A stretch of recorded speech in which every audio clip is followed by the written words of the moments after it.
I'm Sandy Oliver, and I'm going to be your instructor for English 002, Transition English, here at Robeson. And I want to walk through some things that we need to know for getting started in the class, a little bit about me, a little bit about the class, a little bit about Robeson, and how we're going to run this Transition English class. So, if you haven't printed out your syllabus or you don't have it pulled up on the screen next to you, please pause me and do that and then come back. Okay. Okay, our syllabus is a contract between me and you, and so I want to walk through the important parts. It's all important, some of it's really boring, and let you know kind of how this all works here. So we are English 002 and Transition English. We are totally online, and that means you go at your own pace when you can go at your own pace, and you come in online to get your materials and to get due dates and all that kind of stuff. So that's what we're looking at. I am Sandy Oliver. I have 25 years of teaching experience at college level, quite a few years of high school and middle school in there as well.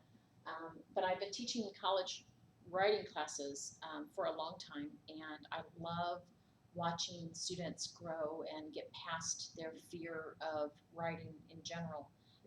And I know that some of you really do have almost a phobia about a blank sheet of paper or a blank screen, and you have this writing assignment to do and you don't know what to do to get started. And I hope by the end of our class that you will have conquered that fear and have the resources available to you to do your writing for school, especially with more confidence. Now, you have more writing classes to take after this one. So we're not done, but we can do a lot in a semester. You'd be surprised. This is my phone number. You knew as soon as I opened my mouth that I'm not from around here.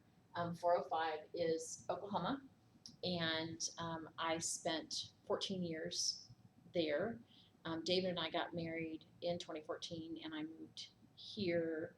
Actually, I moved to Irwin, little tiny blink town in Harnett County. And then we moved to Fayetteville almost 3 years ago, 2.5 years ago. And I love it here. It's wonderful. It gets too hot. The bugs are too big. But other than that, it's a pretty nice place. So I will take email. I will try to get back. Well, I will get back to you within the next day. Sometimes it's 25 hours. You know, it depends upon when I get finished the day before and come back in. My phone number is up here, 405-933-5613. You can text me first. I prefer texts only.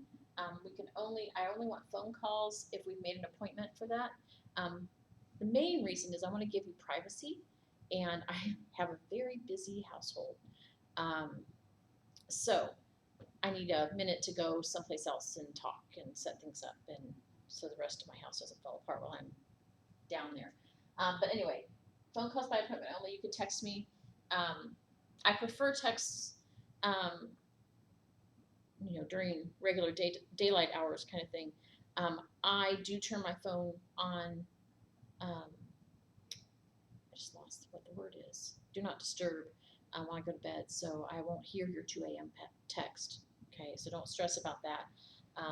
But I won't get back to it until in the morning. So keep that in mind too.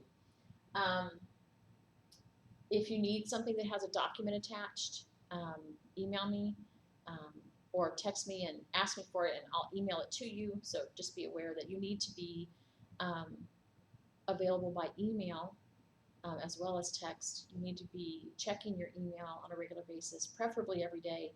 And I know email is old school for most people, but it's what we're doing as an educational system is bound by certain legal things. One of those is privacy of your educational records. And all of our communication between me and you, between you and the college, whatever, is bound by that rule. And so we have to have a way to look that up. Okay, it's protection for your instructors, it's protection for you, and for people to not take advantage of things that they shouldn't take advantage of. So keep that in mind. Email is important, and that's how we'll have to be doing things for the near future. We don't really want the college to have to keep our records of phone calls and stuff on our own personal devices. So we'll deal with email. Okay. There is no prerequisite for this course. This is the first possibility of an English course. There is no co-requisite. It's a lab class. That's how it's set up. Our lab hours are supposed to be 6 hours a week, and then we go on from there. We will work mainly through something called NROC. On each unit, you'll have a little click, a link that leads you. It says, to begin Unit 1, click here. It's real obvious that way. And so that is, you'll go click on that, and then everything you do, except for the assessment in that unit, is contained in that NROC system. It's a very detailed system. It's very useful. If you walk through it the way they tell you to walk through it, there is no way that you can't write the paragraph or the paper at the end. There's a whole journal system that you get to write answers to and reflect and that kind of thing in it, and then a lot of that work gets transferred straight into paper. And then your drafts are held there. You don't have to go find them anywhere. I didn't bring my data stick. It's in my laptop. It's so it's all contained right there. I get to look at your drafts. You have a first draft, a second draft, and a final draft for each paper, writing assignment in the unit. You have to pass with an 80% or better to move on to the next unit. And the system is set up in such a way that you can't move on to Unit 2 unless you finish Unit 1. And you're like, why would I want to do that? Well, believe me, I've had students in the past that, oof, so we figured out a way to fix that. So for the class, I want to walk through just a little bit here. You have your enrollment registration something assignment. I just lost the name of it. Anyway, you have a little test that you have to take on general rules for Robeson and a little bit of syllabus stuff. Okay, and you have to take that before you can enter the rest of the class. You have a little bit of room up at the top for some introduction stuff and some basic things about this class, how this class works, kind of things. And then you have to take that by the census date, which is the 19th. Okay, so by Thursday of the first week, you have to take this test. Then you get into Unit 1, and the first thing you have to do is something called a growth mindset assignment. Might be activity. And that is usually a quick, here's kind of something to think about. Sometimes it's directly tied into what you're going to do for that chapter, for that module. Other times it's a very kind of philosophical thing for writing or English or communication, that kind of stuff. Some of them are even fun. Okay, so but the big deal here is to encourage you to think beyond what you know you can do. It's kind of growth, right? And so once you've done the growth mindset, the little link will open up where it says you can do the rest of the unit. Each of the units has, the first section is kind of grammar and mechanics. For some of you it'll be review, for some of you it'll be really useful, and it also goes through the kind of writing you're going to do for this particular writing assignment. The first writing assignment, for example, is a response. And okay, so we can have lots of responses to what we read. Just kind of scroll through Facebook a little bit, and people have responses. But what we want you to do here is to respond in a certain way, okay, which is always the deal in your academic papers. So respond to this article this way, okay, and so it's going to kind of walk you through that. Then you'll be able to get into the NROC stuff, which is intro to the article that you're going to read and respond to, in the first module at least, and it walks you through some ways to respond, some ways to get the information that you need, all of that, and then you get to write your first draft. And then I get to look at it and tell you a few things, and then you get to revise that, and then I get to look at it again and tell you a few things, and then you write the final draft. And then once you've written your second draft and you're waiting for me to go in and look at it, you can go take your assessment for that unit. Have a look at your foundation stuff, which is that grammar and mechanics and writing stuff from the beginning, and then go take it. The way I've got it set up is that you get to see which answers you've given are correct in the first one, and that's about it. So you can take it a second time if you get less than an 80. Please, please, please wait until I go through and grade the ones that I have to grade. There's always one or two questions that are, you have to write a paragraph or you have to write a couple sentences. Well, the computer can't grade that answer because it can't possibly know all the mutations our little brains take. And so it's something I have to go in and manually grade. Wait to take your second test, take it again, to retake it until I've graded that piece, okay? I go through every day, Monday through Friday, and I grade everything that's there. And then I'm done for the day, okay? So if I grade everything and I'm done at 2 and you post something at 3, you're going to have to wait until tomorrow morning for me to come back in and grade that. So that's how that works. Remember, I am one person, and there are lots of you, and I do have other responsibilities than teaching, although that's the biggest part of my responsibilities during a regular semester is teaching. I want you to succeed. I want you to do well, but I also want you to be reasonable in your expectations of me, and I will be reasonable in my expectations of you. Okay. The good thing about this course is that it is go at your own pace. Okay.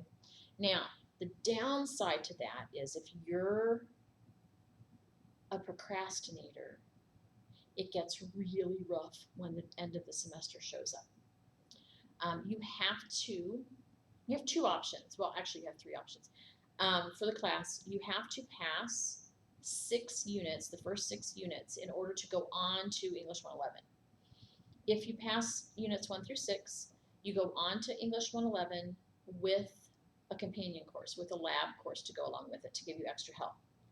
If you finish all 10 units with an 80 or better, then you get to go into 111 without the companion class. Okay, so it saves you a little money, and it also, but it gives you less support. So that's kind of how that works. You can, if you finish less than 6, you can take those 3, 4, 5 units with you into the next semester when you have to retake the course. You have to pass through Unit 6 in order to pass, in order to get out of English 002. If you only get 1 unit done, you get to keep that unit and go into another class, and so you get to start with Unit 2. Okay, so you have a whole semester. You have 16 weeks. I have up on our LMS a schedule for you, and you can pick. I want Tier 1 credit, which means you're going to go through 6 units, and you're going to keep the lab class, the lab section with you when you go into English 111. Or I don't want to take another lab class. I'm fine. 3 credits is enough English for me. Thank you very much. And so you're going to try to get through all 10. And so I have both of those schedules up for you so you can see, okay, this week I need to do this. Next week I need to do this. And just know that you have some wiggle room and you have some padding here so that you have a little bit of okay, even if I don't finish, it's not lost work. It's all going to come with me into the next course. So, okay. And if you have questions about that, just let me know. This is online. All of our work's online.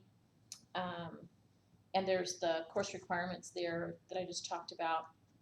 The grades are 50% writing, 50% assessment. Our grading scale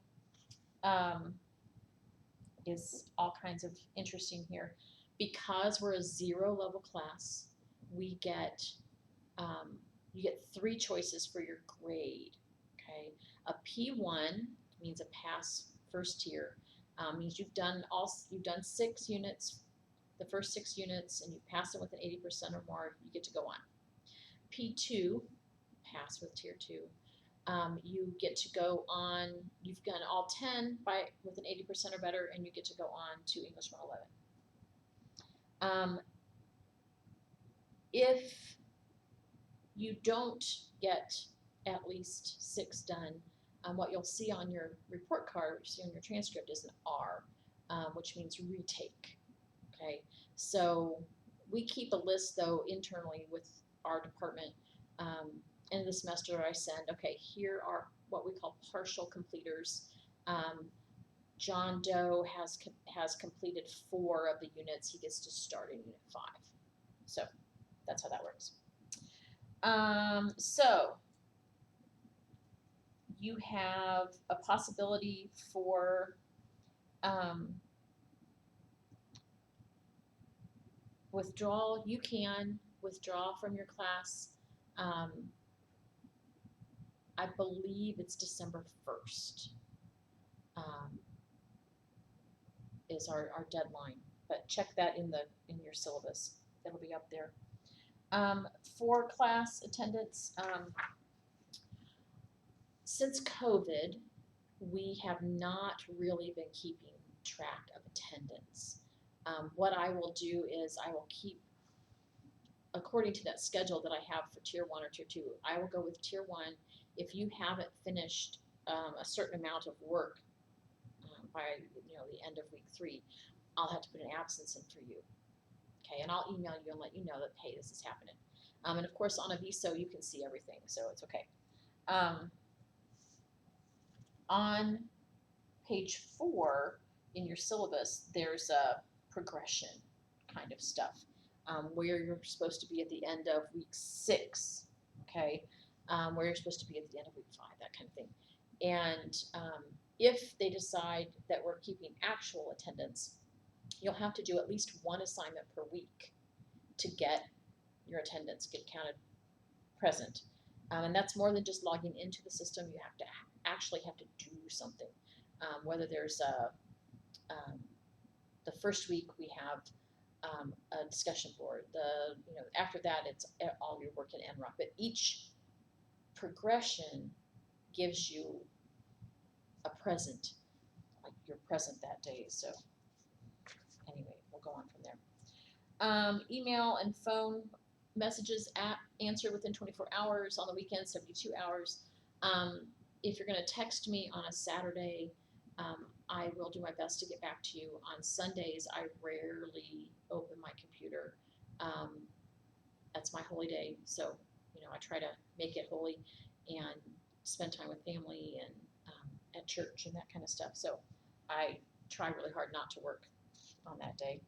Doesn't always work out that way, but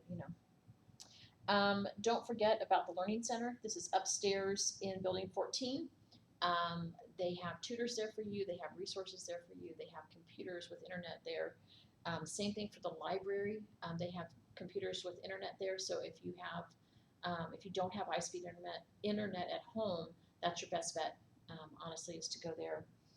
Oh yeah, academic integrity. Don't cheat. Cheating is bad. Do your work.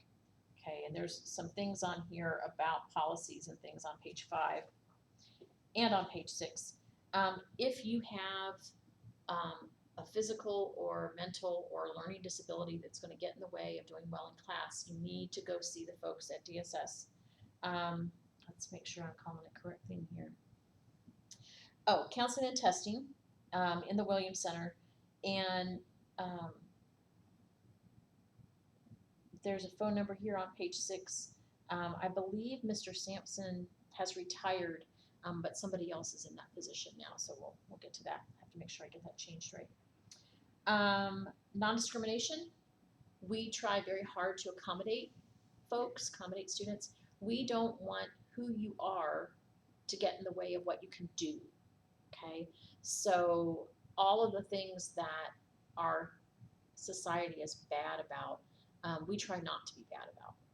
Now, it might not always work out that way. People are fallible. I'm fallible. Hopefully, I don't offend you or make a mess of things, but if I do, please let me know. I'm more than happy to fix that, apologize, make things better.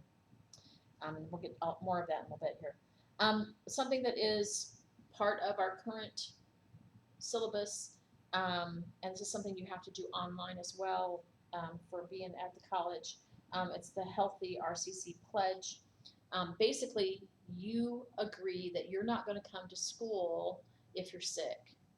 Okay, you agree that if we have a mask mandate, which we do right now, again because of the Delta variant and all of that, even if you're immunized, you're supposed to wear a face covering on campus. The good thing is there are sanitizing stations all over the buildings where you can get hand sanitizer and a mask. So if you forget yours or if you're running out or whatever, get one, use it for the day, pitch it. Okay. And if you're using like me the cotton ones, one time only, and then wash them. Okay, that's part of the deal is you got to wash them. Okay. Anyway, this is a probably wear a mask, 6 feet from other folks. Masks in the elevators, health and safety. I will always self-monitor my own personal health when I go home when I'm sick. Okay, so that's a signing thing. And then there's EverFi training. Most of you have already done this before classes start. If you haven't, maybe you signed up a little bit late and you haven't got to those. You have, what is it, 3 weeks or something like that to get things together. I'm not sure what you have 2 weeks to complete the course. One is sexual assault prevention, and then the other one is sexual assault prevention ongoing education. There's 45, they both take about 45 minutes each. They're not hard, and then you get a certificate printed out at the end of the course, and it reports it to our management system. So the bottom of page 7, there's some things here. Email and texting, you can get to me pretty fast either way. Texting, I answer as soon as I see it. Email, I answer within 24 hours-ish. I typically don't look at my email past 3 or 4 o'clock. Okay. Texts, I will respond to even if, I'm doing something else or watching TV or whatever. Make sure that if you're asking me a question on email, that you identify where and what you want. Sending, I don't understand this, doesn't help me help you. Okay, be as specific as you possibly can. Okay. We don't have so much late work in this class because it's self-paced, but you do need to make progress every week. I will do my best to help you out. I've put up, videos about the writing assignments and some other extra videos like things like summarizing and what do I do with comments on my paper and how do I know this source is good or whatever. So there's some things up there for you. There is a schedule on the very last page where it says the due dates for things, and this only applies if you're not making progress in the course. Okay, so you've signed up for this course, but you don't get into the course, you skip a week or 2. you might see some zeros in there. That doesn't mean you can't do those items. It just means that you're behind. Okay, if you want to pass the course through Unit 6, you need to catch those things up very quickly. Okay, that's what the zero means in this case. Now, if you have questions, if you have, like I said, life blows up in your face or whatever, send me an email. Let me know that, here's what's going on. If, God forbid, you test positive for COVID, please let me know as soon as possible. Not because it affects me and us in the classroom because we're online, but so that I can plug you in with the folks who are helping out with that. There are lots of special conditions for that. There are lots of helps for that. But I have to know before I can say, hey, Sally needs some help with this. So do what you can as you can every day. Be diligent. Do your own work. Remember, this is an opportunity that a lot of people don't ever get or don't ever take. And so you are brave and amazing, and you are working towards a goal that will make a better life for you and your family. And I really admire that. I know how hard it is. I'm a first-generation college student. None of my family went to college. My parents, my grandparents, my siblings, and so I've always been the odd one out on that. And it does change you a bit, and that's okay. But it's hard sometimes, and I know that when you have, 11 million other things to do in a day, sometimes school gets dropped. It can't get dropped every day, but when your little one has a fever, or your mom's car broke down across town, or whatever, family takes importance, friends take importance, our lives are important. There are other things we're doing, and I want to be as helpful as I can. So keep me in the loop. Not because I'm overly nosy, I want to be in your business. That's not it at all. I've been around the block a few times, and I know a lot of resources that can help you that you might not know.